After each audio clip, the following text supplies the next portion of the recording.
நெஞ்சிற்கு நெருக்கமான உறவுகளை, திருமணங்கள் தடைபடுவதற்கு காரணம் என்ன? 90ல் பிறந்த குழந்தைகளுக்கு ஆண்களுக்கு திருமணம் நடைபெறுவதில்லை என்பது கண்கூடு. அந்த காலகட்டங்களைத்தான் குடும்ப கட்டுப்பாடு மிக சிறப்பாக இருந்தது. 35 வயதை அடைந்தவர்கள் கடந்தவர்களுக்கு திருமணம் நடப்பது குதிரை கொம்பாக இருக்கிறது என்பது மறுக்க முடியாத உண்மை. பெண்கள் இருந்தார்கள், நிறைய பெண்கள் இருக்கிறார்கள். அவர்களும் 35 வயதை கடந்திருக்கிறார்கள்.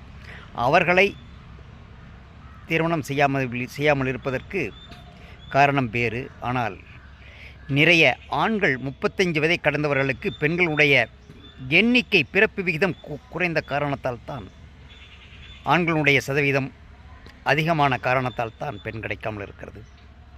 இதற்கு மாற்று ஏற்பாடு இனி எதுவும் செய்ய முடியாது. இனிவரும் காலங்களில் அதற்கான தீர்வை நாம் பார்க்கலாம்.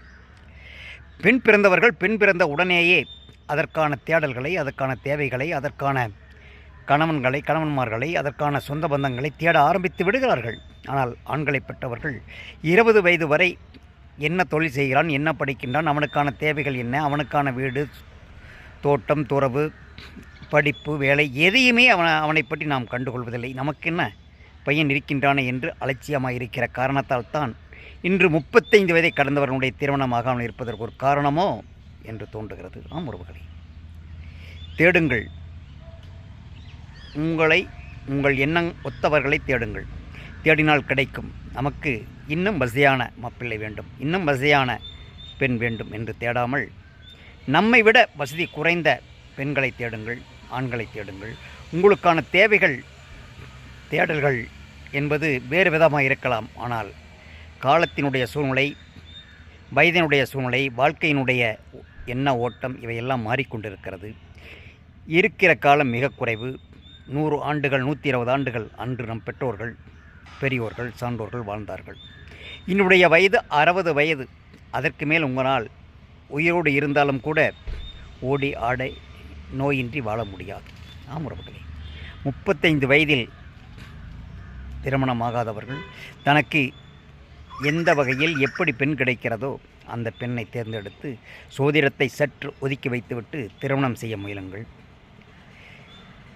சொந்த வீடு கூட இல்லாமல் இருக்கிறார்கள் என்ற கவலை பலருக்கு இருக்கிறது.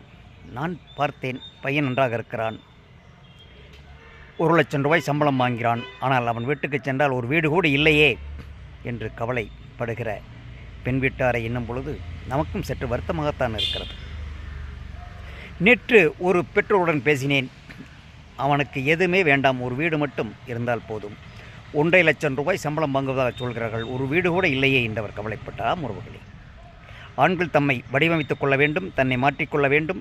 அவர்களும் தனக்கான வாழ்க்கையை அமைத்து கொள்ள வேண்டும். தன்னுடைய பெற்றோரை பின்தொடர்ந்து அவர்களை கையை பிடித்தே வாழ்வதை சற்று விடுத்து, தனியாக எண்ணுகிற, தனக்கென குடும்பம் வந்தால் தன் வாழ்க்கையை மாற்றிக்கொள்கின்ற வருவாயை அவர்கள் ஈட்டிக்கொள்ள வேண்டும் என்று கூறி விடைபெறுகிறேன். நாளை பேசுவோம். நன்றி உறவுகளே.